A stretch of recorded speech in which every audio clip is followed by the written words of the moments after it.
We started talking about data transformation functions. Let's continue that discussion. We often want to focus on just a few variables rather than all of them, and you can do that with the select function. So here, I'm selecting the variables month, day, destination, distance, and departure delay. And so when I run this, you can see in this tibble that I only have those variables. Now let's put this all together with some of what we did above, and we're going to filter based on long delays. We're going to arrange based on delay, but we're only going to look at just those variables. And I'm going to go ahead and save this one to a new data set, but I'm going to put it in parentheses so we can also see the first part of the data set. So here we go. Flights being piped to filter, which is going to filter based on whether it's more than 480-minute departure delay. It's going to arrange in descending order by that departure delay. And then we're going to select out the variables of month, day, destination, distance, and departure delay. We're going to save that all in delay issues. So there we've done it. And we should have a delay issues now in our environment. We do. It has 67 observations with just 5 variables. That's not very much. So let's go ahead and actually view that entire data set of 67 of these. And here we can see. So longest delay up here was to Honolulu from New York City. And then I don't know what CMH is. This ORD, I believe, is O'Hare in Chicago. This is San Francisco, and so forth. You can select columns in a range. So let's see what we're doing here. We're going to select month, we're going to select day, and then we're going to select all the variables from carrier to tail number. And notice what he did when he created this function. He made it just like in R where you're going from, say, 1 to 10 or A to Z. We're going to use this colon. So there you go. We have month, we have day, we have carrier, and all there was carrier, flight, and tail number. You can select all columns except for certain columns. So notice what we're doing here. We're selecting everything except for from hour to time and hour. So now hour and time and hour has been deleted from this list here. Everything from hour to time hour. There are helper functions you can use with select. We won't look at all of them here, but you can look at the help for the select function to see more. Here's one that selects variables starting with dep. So by a helper function, I'm talking about this function here. So it's a function within a function. We're using select as the function, but start with as the helper function. And again, there's more of these. You can just look under select to see what the helper functions are in the help menu. So there we just selected month, day, and every variable that started with depart or DEP. If you want to make sure a few variables are at the beginning of your columns, but don't want to have to write a complete list, you can use the everything function. This will put everything else after the listed variables. So here we're putting year, month, day, destination, and then everything that's left. Year, month, day, destination, and all the variables that came after destination. You can rename variables with the rename function. So here, we're going to take flights. We're going to rename dep time to depart time and dep delay to depart delay. So notice we now have depart time here. And down here, see one of the variables not showing. Right here is depart delay. Of course, if you really mean it, renaming's not going to do anything unless you save it. So here I'm going to save it into revised flights where I save those two names. Now if I look at flights, there's depart time, dep delay. And if I look at revised flights, there's depart time, and down here is depart delay.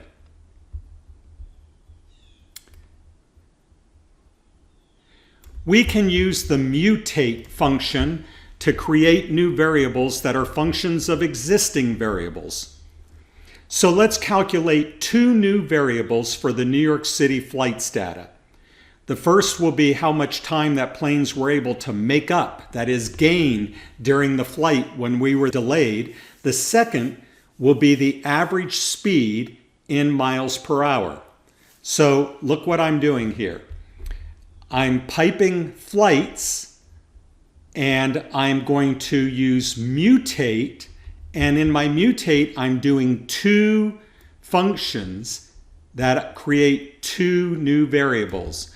Gain is going to be the departure delay minus the arrival delay to show how much time they made up in the flight, and then speed is going to be the distance divided by the time in the air over 60, and that will basically put it then in hours, and then this will be in miles per hour.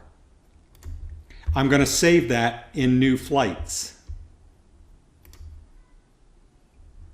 Let's go ahead and look at it. I didn't put the parentheses around this, so it didn't show me. So notice at the end, I have two new variables, gain and speed. To go ahead and look at those, we're going to select just a few variables. Carrier, flight, destination, gain, speed. Notice that negative numbers mean that the flight actually lost time in the air. Positive would be referred to made up time. Okay, so here are some where they actually got further behind during the flight, but here's some where they made up the time in the flight.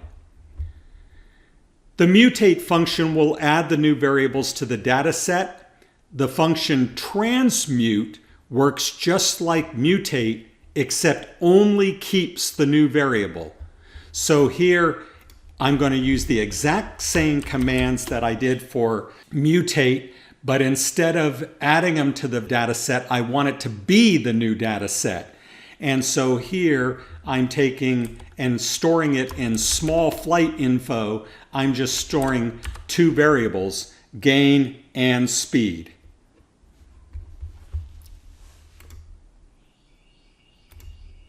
There's our mutation with just those two variables. The summarize function can be used to calculate statistics on select variables. So here I'm going to pipe in flights and summarize the mean departure delay. Notice that this, everything I'm highlighting right here, okay, is a base R function. That's not a tidyverse. The summarize is a tidyverse function, but I'm using base R mean, and as you know, when you use the mean function, if there's missing data, it's going to give you that it's missing, but if you remove the missing data by na.rm equals true, then it won't. So we're using some old-fashioned stuff within the new good stuff. So here we go. Well, not that the old stuff is bad, but the new stuff is cool. All right, so that gives you the mean. 12.6 was the mean departure delay, the average delay of departure time of flights out of New York City in 2013. This becomes even more useful when we use the group by function. Let's see if the departure delays vary by month. So here's what I'm doing. I'm piping flight to group by month, and then I'm going to calculate the mean.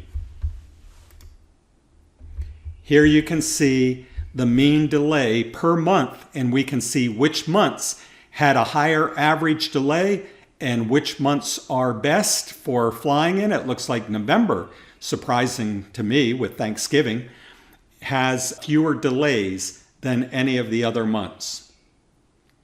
If we want to continue to do various analysis group by months, we can save the file that is grouped into another tibble. So here I'm saving flights by month, group by month. Now, if I take the flights by month and summarize it, I'll get the same result that I got before. Now suppose that you have grouped into a tibble with the group function and you want to reverse that. Well, you can do that with the onGroup function. Remember this tibble here that we had was flights by month. Actually, this was just the summarization, but we had this tibble flights by month. And then if we want, we can onGroup. So I'm piping to onGroup, no arguments needed, and then summarizing departure delay. And now you should see the mean departure delay for the entire data set, not by month. So to review the data transformation functions we have seen, you select observation based on values with filter. You reorder the rows with arrange.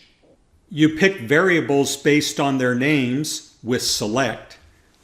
You create new variables with functions of existing variables with mutate.